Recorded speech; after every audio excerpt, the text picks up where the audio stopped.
Allez les amis, bonjour à tous, bienvenue dans ce nouveau React One séquence saison 2. C'est parti les amis, la rentrée est là, nos politiques sont chauds, moi aussi. Au-delà de nos politiques les amis, il y a aussi les journalistes qui sont de retour de vacances et eux ils sont tendax et ils sont chauds parce qu'on a à deux doigts de passer à un autre gouvernement, c'est-à-dire plus celui de Macron mais celui de... Je sais pas. Mais celui de gauche, en tout cas je l'espère, mais bon, c'est pas encore gagné, je vous le dis très honnêtement. Je vous assure qu'en face, avec toutes les dingueries qu'ils ont fait l'année dernière et depuis quelques années avec la France Insoumise et maintenant le NFP, c'est-à-dire toute cette propagande, toutes ces attaques non fondées et toute cette haine déversée sur ces partis politiques de gauche, je vous assure que s'ils arrivent au pouvoir, ça devrait zouker de l'autre côté, les journalistes le savent, et vous allez voir que ce soir, ils sont encore toujours en forme. On va démarrer tranquillement avec Monsieur Bompard sur France Info, c'est parti. Bonjour Manuel Bompard. Bonjour. Vous avez rendez-vous dans 2 heures maintenant à l'Elysée avec Emmanuel Macron, les autres leaders du nouveau Front Populaire et Lucie Castet. Vous venez lui présenter sa première ministre, future première ministre, c'est ça l'état d'esprit? Oui, bien sûr, c'est ça l'état d'esprit. Je crois que le président de la République doit en quelque sorte accepter maintenant sa défaite aux dernières élections législatives. On a déjà perdu beaucoup trop de temps. Il y a des grandes priorités pour le pays. On est à quelques jours de la rentrée scolaire. La question qui intéresse les Français, c'est de savoir s'il y aura bien un enseignant en face de chaque classe. Il y a des problématiques liées à l'achat des fournitures scolaires. Il y a la question du pouvoir d'achat, des salaires. Et vous savez, quand vous regardez un petit peu la presse internationale, parce que j'ai fait cet exercice pendant l'été, les gens ne comprennent pas pourquoi, alors que le nouveau Front Populaire a remporté les élections législatives, le nouveau Front Populaire n'est pas déjà en train de gouverner ce pays. Donc je crois que oui, on a perdu trop de temps. Il faut que le président de la République prenne acte enfin du résultat des élections et nomme Lucie Castet, qui est effectivement la candidate que nous avons proposée. Alors je fais un premier arrêt les amis, alors c'est quand même assez lunaire. Hein. Macron, cote de popularité, je serais curieux de savoir, par un petit sondage IFOP, Nutella et fromage de chèvre, à combien de pourcentage il est. À mon avis, il doit pas être énorme le gadjo. Ensuite... il perd les élections européennes. Malgré sa dissolution, il repère les législatives. Plus personne ne veut de son gouvernement. Et le mec au calme croit encore que le pays c'est celui à sa daronne et ne veut pas partir. Si ça on n'appelle pas ça une monarchie, ou du moins un pouvoir autoritaire, je sais pas ce qu'il vous faut de plus les amis, pour acter ce qualificatif. On continue. Et s'il ne la nomme pas, qu'est-ce qui se passe? Ça veut dire que vous censureriez tout autre chef du gouvernement proposé, nommé par le président de la République? Mais avant de me poser cette question, il faudrait quand même se demander pour quelle raison le président de la République pourrait prendre la liberté de ne pas nommer Lucie Castet. Enfin, quand même. Parce que vous avez 193 députés à l'Assemblée, le nouveau Front Populaire, et que le président aimerait une majorité. Le président aimerait. Mais en fait, le président, on s'en fout de ce qu'il aime, en fait. On s'en fout de ce qu'il veut. La politique, elle doit pas tourner autour de président. La politique, elle doit tourner autour de la plus-value pour les citoyens. Donc savoir ce que monsieur Emmanuel Macron aimerait pour le pays, pour nous, croyez-moi bien les amis, qu'on n'en a absolument rien à branler de savoir ce qu'il aimerait. Et pour être très honnête avec tout le monde, je pense que tout le monde sera aussi d'accord avec moi, en 2024, faire plaisir au président Macron, je crois pas que ce soit le projet global de la population française. On aurait plutôt une tendance à vouloir l'emmerder jusqu'au bout. Non mais d'accord, mais... Donc plus de 289 pour éviter d'être renversé. D'abord, dans nos institutions, ce n'est pas au président de la République de constituer, de faire et de défaire les majorités. C'est pas son rôle. Le président de la République doit nommer le Premier ministre, ou la Première ministre en l'occurrence, en fonction de la coalition qui dispose du plus grand nombre de députés à l'Assemblée nationale. Mais il a aussi un programme qu'il souhaite appliquer et il est cohérent qu'il ait envie d'avoir un Parlement qui puisse faire avancer ce programme. Non mais faut rappeler à ce petit merdeux de journaliste que t'inquiète, le programme il a eu le temps de le dérouler. Et nous en France on a subi directement sa politique. Hein. Je veux pas revenir sur tout ce qui s'est passé les amis depuis maintenant presque 10 ans. Ça va, son programme, rentre-toi-le dans ton cul. On a donné et franchement on n'en veut plus. On veut du changement. Alors pas celui-ci, hein. Pas le changement dans ton cul. Un autre changement, un vrai. Mais attendez, il ne peut pas continuer à s'accrocher au pouvoir comme il le fait, alors qu'il a perdu les élections européennes, qu'ensuite il a dissous l'Assemblée nationale, qu'il a perdu le premier tour des élections législatives et qu'il a perdu le deuxième tour des élections législatives. Donc, encore une fois, c'est un comportement, pardon, excusez-moi du terme, d'autocrate de considérer que quel que soit le résultat des élections, bah finalement, je vais... Vous y allez peut-être un petit peu fort. Non. Vous pensez pas que vous y allez peut-être un petit peu fort? Depuis un peu plus de 8 ans, là, tu vivais dans quel monde, toi? Je pense qu'on n'y va pas un petit peu trop fort. Je pense qu'on est très gentil avec monsieur Emmanuel Macron et que vraiment, le jour où il ne sera plus président, qu'il se cache. Qu'il se cache. Parce que je pense qu'il y a, au-delà des plaintes qu'il a au Derche, parce qu'il en a les amis, croyez-moi, plus les gens qui vont se rappeler de lui, parce que, inoubliable. Ce mec est inoubliable. Personne ne pourra enlever de sa tête, son nom, son visage, sa politique et sa faculté à avoir pris tout un pays en otage et de s'être foutu de sa gueule pendant des années. J'espère que personne ne va l'oublier et quand son immunité parlementaire va tomber, qu'on s'occupe réellement de lui. Je vous assure les amis, faites-moi confiance, ce n'est qu'une question de temps. Parce qu'à un moment, son réseau d'influence va tomber. Des gens vont le lâcher. Alors certes, il aura toujours un petit truc où il va se raccrocher à 2-3 gars qui pourront le mettre en sécurité. Mais il ne faudrait surtout pas qu'il se retrouve dans un bain de foule pour savoir si sa cote de popularité est en hausse ou en baisse. Je pense que les gens vont le rappeler. Non, je n'y vais pas fort. En tout cas, c'est la vision qu'ont, je crois, beaucoup de gens dans ce pays qui ne comprennent pas pourquoi, alors que les élections ont été perdues, le président de la République devrait continuer à gouverner, à mettre en place son programme. Il y a plus de 700 décrets qui ont été signés depuis la date des élections législatives. On apprend qu'il y a des lettres de cadrage budgétaire et que c'est le même budget que l'année dernière qui va continuer à s'appliquer. Un budget réversible, Ouais. promet Gabriel Non, mais Attal. d'accord, mais... Un projet réversible, promet Gabriel Attal. Promet Gabriel Attal. Alors le jour où un politique vous fait une promesse, les amis, sachez qu'il va faire exactement l'inverse de ce qu'il a promis. Parce que s'il y a bien un talent qu'on doit leur reconnaître à ses têtes de mort, c'est vraiment celui de ne pas savoir tenir une promesse.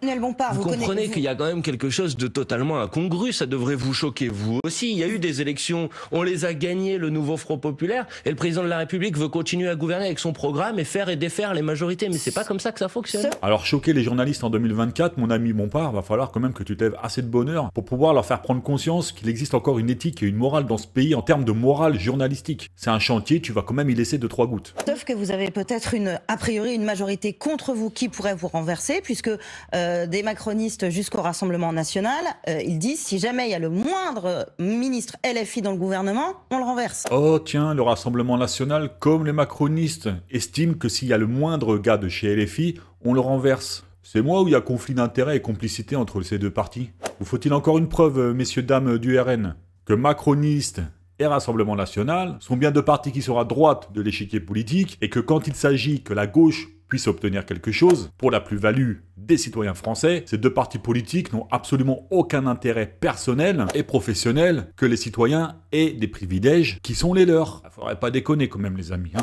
Mais quelle approche politicienne, ce qui devrait tous nous importer, enfin ce qui m'importe moi en tout cas, et ce qui devrait intéresser tout le monde, c'est qu'est-ce qu'un nouveau gouvernement, qu'est-ce qu'un gouvernement du nouveau Front Populaire ferait, mettrait en place comme mesure programmatique, et c'est sur cette base-là qu'il faut regarder si telle ou telle personne devrait être censurée. Moi je vous dis, les jeux ne sont pas faits. S'il y a un gouvernement du nouveau Front Populaire comme je le souhaite, que les premières mesures que nous prenons, c'est abroger la réforme des retraites, c'est augmenter les salaires, je dis bon courage aux députés qui vont décider de censurer un tel gouvernement. Mais est-ce que Je crois qu'ils Manuel ne le Bompard- feront pas. Le voilà le piège de LFI. Le voilà le piège qu'ils tendent aux autres partis politiques. Dans le cas où ils arrivent à gouverner un petit peu ce pays, je dis bien un petit peu, ils n'y arriveront pas totalement, parce qu'ils sont quand même minoritaires avec une majorité relative. Qu'est-ce qui va se passer ? Il va se passer qu'ils vont faire tomber les masques. Lesquels ? Quand vous avez un parti politique qui, avec l'appui de presque toute une population française, va mettre sur le tapis, c'est-à-dire sur le terrain des votes, l'abrogation des retraites, ou le SMIC à 1600 ou 1700 ou 2000 balles, peu importe, et que vous avez d'autres partis dites opposition au parti politique de Macron, par exemple le RN, qui se dit être proche des Français, ne va pas voter ou alors va censurer le gouvernement qui va proposer le projet de loi au vote, effectivement, bon courage pour expliquer aux électeurs du RN, par exemple, pour ne citer que c'est une autre stratégie, comme ils ont l'habitude de dire. Alors vous avez deux cas de solution, les amis. Soit les électeurs RN, ils sont un petit peu câblés et ils comprennent qu'on s'est foutu de leur gueule pendant un petit moment. Quand je dis on s'est foutu de leur gueule, c'est qu'on a expliqué à ces gens-là qu'on était proche d'eux, mais qu'au final, on ne l'est pas du tout. Soit pour les plus crétins d'entre eux, ceux qui ne sont absolument pas câblés, vont croire le RN quand ce parti va leur expliquer que non, mais c'est une autre stratégie qu'on met en place. Et là, dites-vous à ce moment précis, les amis, que ces gens-là, on les aura perdus. À vie. Sachez-le. Et vous connaissez la maison, React One va être proche de ces votes-là. On va les regarder, les étudier et vous donner l'information en temps réel. Vous inquiétez pas. On continue. Est-ce que pour rassurer, convaincre le chef de l'État de nommer Lucie Castet, vous êtes prêt à dire « Ok, on voit bien que les insoumis, c'est ça qui pose problème. On est prêt à ne pas avoir de ministre et à faire du soutien sans participation pour que ça marche et que ça ne braque pas le reste de l'Assemblée. » Non mais toi t'es lunaire. Essuie un petit peu le sperme que t'as du côté droit de la bouche. Parce que la vérité, convaincre le chef de l'État, le rassurer, on n'a pas envie de ça en fait. T'as juste pas compris qu'en fait on voulait juste le dégager. On n'a pas à lui faire plaisir. Ça n'a jamais été le but. Et toi là, en tant que journaliste de propagande, Tu devrais t'insurger que des élus, même si c'est LFI, ne puissent pas siéger dans un gouvernement, dans un pays qu'on dit démocratique, sachant qu'ils ont été élus légalement, puissent poser un problème à des oppositions dont on a démontré par A plus B qu'ils ne bossaient pas pour la France et que c'était une mafia d'État. Ça devrait t'insurger. Mais non, t'es tellement subventionné par l'État. Bah oui les amis, parce que ces chaînes d'infos-là, ils sont subventionnés par l'État. Je vous le dis au passage, c'est quand même quelque chose qu'il faudrait pas qu'on oublie. Tu te permets simplement de poser cette question à Manuel Bompard? Moi ça, je trouve ça lunaire les amis, c'est un truc de fou. La France Insoumise est le groupe parlementaire le plus nombreux parmi le nouveau Front Populaire. C'est le plus gros groupe des différents groupes du nouveau Front 72 Populaire. députés. Pour quelle raison? Pour éviter d'être renversé et d'avoir malgré tout le gouvernement que vous soutenez qui arrive aux responsabilités. Mais moi, ce que je souhaite, c'est que les mesures de notre programme puissent être mises en place, qu'il y ait un gouvernement du nouveau Front Populaire qui soit nommé, et puis qu'on puisse continuer commencer à mettre en place notre programme. Donc vous pourriez dire, on n'y participe pas. Non, parce que je dis que si nous mettons en place notre programme, alors je pense que les Françaises et les Français entendront, verront que les préoccupations qu'ils ont exprimées aux dernières élections législatives sont entendues, qu'elles sont suivies des faits. Et à partir de ce moment-là, je dis que ceux qui aujourd'hui font les gros bras en disant « si c'est comme ça, vous allez voir ce que vous allez voir », ne pourront pas censurer un gouvernement qui commençait à mettre en place une politique qui sera populaire dans le pays. Parce que augmenter les salaires, c'est populaire. Parce que abroger la réforme des retraites, c'est populaire. C'est ce que les gens veulent, c'est ce que les gens attendent. Vous avez une majorité, vous pensez, pour passer le SMIC à 1 600 €? Sur qui vous comptez? Non mais attendez, il y a des mesures. Il faut prendre les choses dans l'ordre.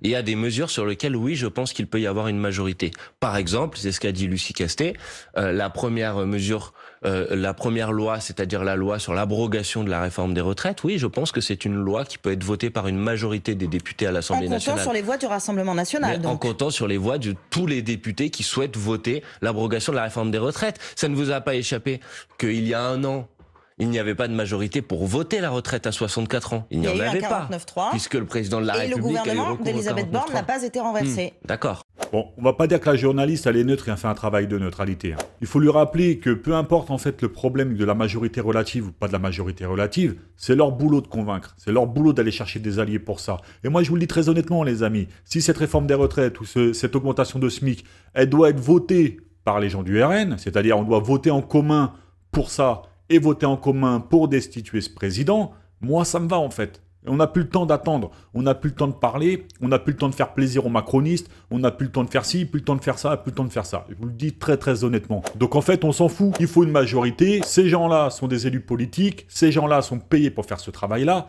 Donc j'ai envie de répondre à cette journaliste, qu'est-ce que ça peut te foutre de savoir s'ils vont pouvoir le faire ou s'ils vont ne pas pouvoir le faire?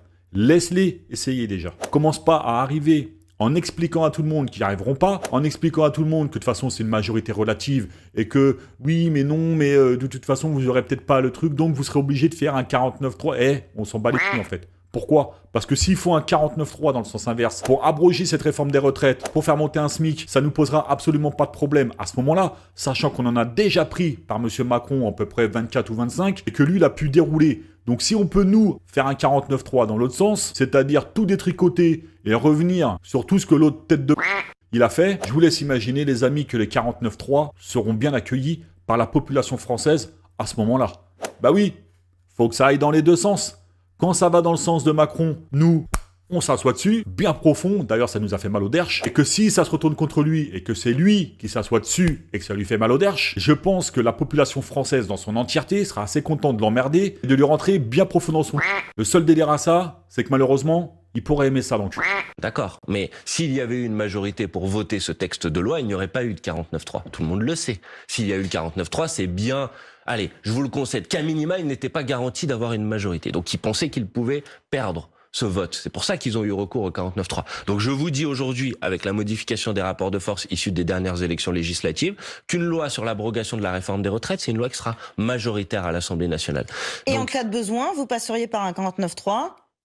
Mais il n'y aura pas besoin de faire un 49.3. Mais dans le cas où on passerait par un 49.3, bah on passera par un 49.3, c'est pas grave. Ce sera en accord avec tout ce que je vous ai dit avant. Donc en vous appuyant sur les voix du Rassemblement National, on est bien d'accord. Mais pas seulement. Enfin écoutez, les députés... C'est pas chez les macronistes que vous allez avoir des soutiens pour abroger la réforme des retraites. Mais madame, si vous êtes une observatrice avisée, je crois... Oh, un journaliste avisé, tranquille Manu, fais-leur 2-3 quand même compliments, mais va pas leur demander trop de choses, d'accord? Tu t'adresses quand même à des lèche-bottes, on va pas se mentir, le gouvernement en place, t'inquiète que... L'autre, il a la queue propre, sache-le, tu le sais très bien. Mais t'es malin quand même, mais j'avoue que celle-ci, elle était drôle. Vous l'êtes de l'Assemblée nationale, vous savez qu'il n'y a pas que le Rassemblement national et les macronistes. Il y a le groupe Lyot, par exemple, qui n'avait pas voté en faveur de la réforme des retraites. Parmi les députés, les Républicains, la dernière fois, il y en avait quasiment un tiers qui ne voulait pas voter cette réforme sur les retraites. Donc je pense qu'ils voteraient une loi d'abrogation sur la réforme des retraites. Pour vous prendre cet exemple-là, donc oui, il y a des propositions de loi qui peuvent gagner une majorité à l'Assemblée nationale. Celle-là en fait partie. Puis après, il y a aussi des mesures qui peuvent être prises par la voie réglementaire, comme on l'a dit depuis le début. Voilà, moi je souhaite que le programme du nouveau Front populaire puisse être mis en place et je pense que nous avons tout à fait les moyens de convaincre une majorité de députés sur l'ensemble de ces mesures. Mais vous avez conscience que votre radicalité peut encore faire peur? Aujourd'hui, Manuel Bompard, on parle du RN, on parle des macronistes, mais il y a un sondage Harris qui est paru dans Challenge cette semaine qui montre aussi que parmi les sympathisants écologistes, même les socialistes, certains préféraient faire alliance avec peut-être la droite, voire les macronistes, plutôt qu'avec les insoumis. Alors, petite pause.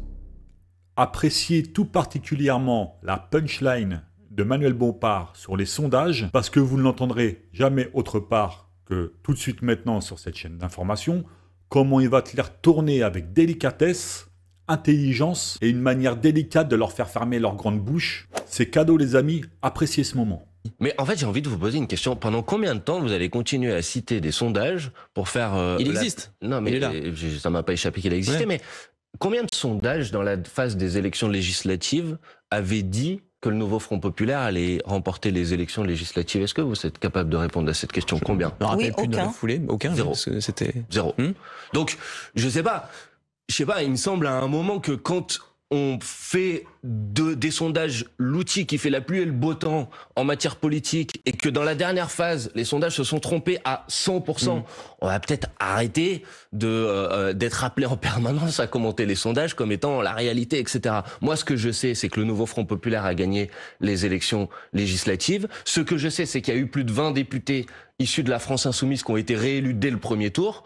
Et donc, j'ai pas l'impression que le programme politique porté par la France insoumise rebute tant que ça les Françaises et les Français. Elle est en PLS, elle. C'est pas quoi répondre. Aïe, à un moment, faut que t'arrêtes avec tes sondages.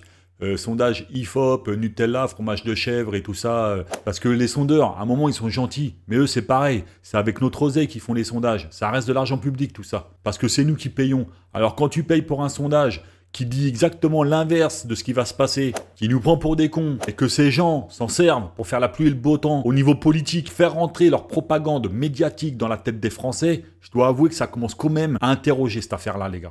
Donc ça, les Françaises et les Français. Après, il y a des gens qui sont pas d'accord, il y a des gens qui sont d'accord, ça s'appelle la démocratie. On a constitué le nouveau Front populaire, on a bien fait de le faire. Nous disposons aujourd'hui du plus grand nombre de députés à l'Assemblée nationale. Nous souhaitons pouvoir gouverner, et je veux rassurer tout le monde, nous souhaitons pas gouverner pour embêter qui que ce soit, nous souhaitons gouverner pour améliorer la vie des gens, tout simplement. Et je pense que c'est un programme qui peut rencontrer une très large approbation dans le pays. Et ça, en face, ils le savent. Alors, quand je dis en face, je parle de la bourgeoisie en place. Parce que quand tu viens avec des mesures où tu vas taxer les super profits, tu vas taxer un petit peu la bourgeoisie. Alors, quand je dis la bourgeoisie, je parle bien de l'ultra-bourgeoisie. Je parle pas du mec qui gagne 5 000 ou 10 000 balles par mois. Je parle de celui qui gagne des millions par mois. À eux, effectivement, c'est pas dans leurs intérêts que la gauche, elle passe. Parce qu'avec un programme aussi populaire, comme il le dit, je pense, à mon avis, il va ravir la plupart des Français, voire 80 à 90% des Français, parce que l'oseille qu'ils vont aller chercher, il va directement être réinvesti dans nos services publics, à savoir à peu près où est-ce qu'ils vont nos impôts quand on les paye. Je pense réellement, à part pour les plus teubés d'entre vous qui vont regarder cette vidéo, que ça ferait quand même du bien à tout le monde, de se concentrer un petit peu sur ceux qui gagnent beaucoup et qui donnent que dalle à la communauté française. Et je vous assure que les bourgeois, ils le savent très bien et puis ils veulent pas que ça arrive, ça. Bah oui, les mecs, ils ont des actions dans la plupart des business en France. Je te laisse imaginer si demain ils sont raqués, ces gens-là. Ils vont faire la gueule. Mais comme ça fait 50 ans que c'est nous qui faisons la gueule, ce serait bien qu'un petit peu le vent y tourne. Alors LFI, le NFP, c'est le chaos. Bah vivement qu'il arrive, le chaos. Dans moins de 2 heures, vous serez dans le bureau d'Emmanuel Macron. En amont de cette rencontre, Lucie Castet et tous les dirigeants du nouveau Front populaire, dont vous avez adressé une lettre aux Français. Vous dites qu'il va falloir inventer une manière inédite de gouverner sous la Ve République. Ça consistera en quoi? Emmanuel Macron sera sans doute curieux de savoir. Emmanuel Macron serait curieux de savoir, mais en fait, encore une fois, on s'en fout de ce qu'il veut. Ces gens-là sont tellement dans leur putain de bulle médiatique, protégés par le système en place qu'ils ont vu comme une monarchie, que tout doit passer par le président de la République, que quand n'importe quel politicien d'opposition se torche le cul, faut lui faire une lettre recommandée et que ça aille direct jusqu'à Matignon pour qu'il soit au courant, pour savoir à peu près comment il va faire pour tirer la chasse d'eau. Tu te fous de la gueule du monde ou quoi, toi? Je veux dire, les amis, à un moment, si ça, c'est pas sucer la tub avec nettoyage total, rinçage et emballage, je sais pas ce que c'est, les amis. Alors elle, je pense que la neutralité, elle se l'est rentrée dans son cul. Je pense que c'est une putain de carriériste et qu'il faudrait impérativement changer le nom de France Info à Lichtavel Info. Je pense que ça leur ressemblerait plus. D'abord, ça sera une rupture avec la manière avec laquelle Emmanuel Macron a gouverné ce pays depuis 7 ans, c'est-à-dire dans le mépris de l'Assemblée nationale, qui a en quelque sorte été renvoyé à une sorte de gens qui sont juste là pour lever la main, pour dire je suis d'accord, je suis pas d'accord. Donc ça veut dire avec une réhabilitation du travail parlementaire, avec la sollicitation de ce qu'on appelle parfois les corps intermédiaires, les organisations syndicales, les associations, les organisations d'élus. Tous ces gens qui, en vérité, ont été très largement méprisés par le président de la République depuis 7 ans, et à qui, oui, je crois qu'il faut redonner la parole, qu'il faut redonner une partie du pouvoir, et il faut mettre un terme à cette forme de brutalité politique. On parlait de la réforme des retraites tout à l'heure, qui en a été, je crois, une illustration chimiquement pure, c'est-à-dire d'une réforme rejetée par 90% des actifs, par une majorité de députés à l'Assemblée nationale, par l'ensemble des syndicats, mais qui voit quand même le jour. Et ça fait beaucoup de mal à notre démocratie, parce que les gens se disent, bon, bah finalement, ça sert à quoi d'aller voter, puisqu'on va voter, et puis à la fin, c'est quand même ce avec quoi on n'est pas d'accord qui s'applique. Alors là, je crois qu'effectivement, Manuel Bompard, avec la dissolution et les nouvelles législatives de 2024, je crois que la démocratie, il n'y a plus grand monde qui y croit. Je crois que les votes aussi, il n'y a plus grand monde qui y croit. C'est pas pour les défendre, mais quand même, 11 millions de personnes qui ont voté pour le RN, et le RN qui n'a rien obtenu au niveau de l'Assemblée nationale, ça aussi, ça pourrait interroger. Alors moi, personnellement, dans ce cas précis-là, je vais pas vous mentir, je suis quand même assez content qu'ils aient rien obtenu, parce qu'il faut se le dire, on est quand même humain avant d'être des enculés. Sur le côté de la morale, ça pique un peu. Après, tant que c'est dans ce sens-là, ça me va, je vais pas vous mentir. Mais à gauche, on a toujours un seul mot d'ordre, pas de Raslar, pas de Raslar et pas de Raslar. Ni de près, ni de loin, dans ce pays. Parce que la grandeur de la France, ce n'est pas son nationalisme, c'est son patriotisme. Et son patriotisme s'obtient par une ouverture d'esprit, par la multiculturalité de ses citoyens, par un engagement de citoyenneté, une connaissance totale de la politique de son pays, de l'amour, de la spiritualité, et tout encore un tas de choses que les 3/4 des gens ne comprennent pas côté RN. Et ça, c'est une autre histoire, on reviendra dessus. C'est ça notre volonté, c'est une volonté de remettre sur le devant de la scène la parole des Françaises et des Français, leurs priorités, leurs préoccupations, de rompre aussi avec une politique économique, celle d'Emmanuel Macron, qui a consisté à gaver une petite minorité d'ultra-riches au détriment du plus grand nombre de la population. C'est avec tout ça qu'il faut tourner la page, je crois. Dans cette lettre, vous écrivez également que vous souhaitez rompre avec la logique d'un camp contre un autre. Est-ce que ça veut dire que vous êtes prêt à faire des concessions sur le programme? Mais en fait, il faut distinguer deux choses. Nous avons toujours dit depuis le début qu'il fallait, puisque c'était le résultat des élections législatives, mettre en place un gouvernement du nouveau Front Populaire qui se fixe comme objectif d'appliquer le programme du nouveau Front Populaire. Et puis ensuite, il y a un débat parlementaire. Et vous l'avez dit vous-même, ça ne m'a pas échappé, nous disposons d'une majorité relative à l'Assemblée nationale. Très relative, il manque quasiment 100 députés. T'as la vilaine bête que c'est, hein. Un rappel, hein. Ouais, mais très relative, il manque quasiment 100 députés. Mais quand c'était Macron qui avait une majorité relative, est-ce qu'on t'a entendu dire ça à son gouvernement? Ça leur a pas empêché de mener la politique qu'ils ont menée. 23, 24, 49, 3. Jamais tu t'es insurgé sur ça. T'as fait ton travail de Lichtavel. Et maintenant, bizarrement, à une centaine de députés près, quand c'est la gauche qui va arriver avec cette même situation, ça te pose un petit problème. Et du coup, tu sais pas comment ils vont faire. Et du coup. Mais laisse-les bosser, en fait. T'en as rien à foutre, surtout que toi, t'as pas l'air d'être de gauche. Sans affirmation, je pense à mon avis que tu dois être du camp opposé, c'est-à-dire celui du RN ou des macronistes ou des LR, bref, de droite, hein, clairement. Donc deux solutions, soit tu es assez contente au final que ces gens-là ne puissent pas mener la politique qu'ils vont mener parce que à 100 députés près, ils n'ont même pas une majorité relative. Parce que dans ce cas-là, tu devrais être contente parce que si tu es dans le camp d'en face, t'es tranquille, ils pourront pas le faire.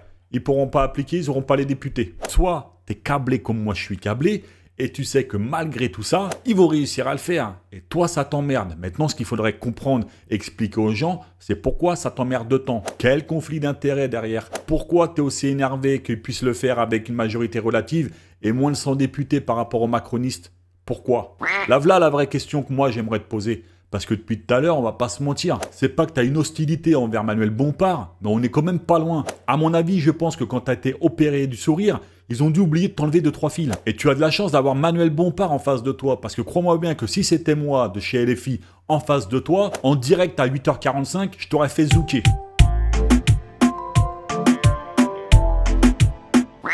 Donc à partir de ce moment-là, c'est normal, c'est la pratique habituelle des élections de dire qu'il y aura des débats sur les textes de loi à l'Assemblée nationale, que moi j'essaye et je forme le vœu et je créerai les conditions maximum pour faire en sorte de convaincre l'ensemble des députés des mesures de notre programme, mais qu'on laissera de la place, bien évidemment, au débat parlementaire. Mais du coup, c'est un peu différent de ce qu'a déclaré Mathilde Panot cette semaine sur France Inter. Elle disait « La France insoumise ne veut pas d'un gouvernement d'union nationale ni d'une grande coalition. On ne discutera jamais avec les partis qui ont participé au Front républicain. » Mais non, mais justement, c'est pas On a différent. du mal à comprendre la logique. Mais non, je sais pas, il me semble pourtant que c'est très clair. Il y a la question de la composition du gouvernement et du programme de ce gouvernement. Et ça, à partir du moment où le nouveau Front populaire a remporté les élections, c'est donc un gouvernement du nouveau Front populaire. Ce n'est pas un gouvernement de coalition que nous souhaitons.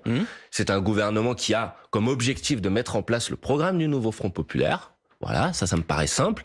Et ensuite, on va pas faire disparaître l'Assemblée nationale et le Sénat. Donc il y a une Assemblée nationale et un Sénat. Il est normal, il est légitime. Sénat majoritairement de droite. Ben voilà, donc il y aura du débat. Oui, mais vous savez que dans nos institutions, c'est l'Assemblée nationale qui a le dernier mot. Bon, mais donc il y aura une navette parlementaire classique et nos textes de loi, ils devront tenir compte des équilibres qui existent dans les assemblées. Du coup, excusez-moi, mais lutter contre la logique du camp contre un autre et dire dans le même temps, on ne discutera jamais avec les partis qui ont participé au Front républicain. Mais non, mais enfin, je sais pas, il me semble que j'ai répondu de manière très claire. Mais alors avant de laisser Bompard, mais toi, t'as cru quoi, toi? T'as cru que à gauche comme ça, avec tout ce qu'on s'est pris dans la tronche de parler macroniste, antisémitisme, le programme il est pas chiffré, c'est ubuesque, tiens je reprends les mots de, comment ça s'appelle, l'autre folle, Shannon Seban, c'est irréalisable, c'est de la poudre aux yeux, c'est vendre du rêve aux Français, etc., etc., etc.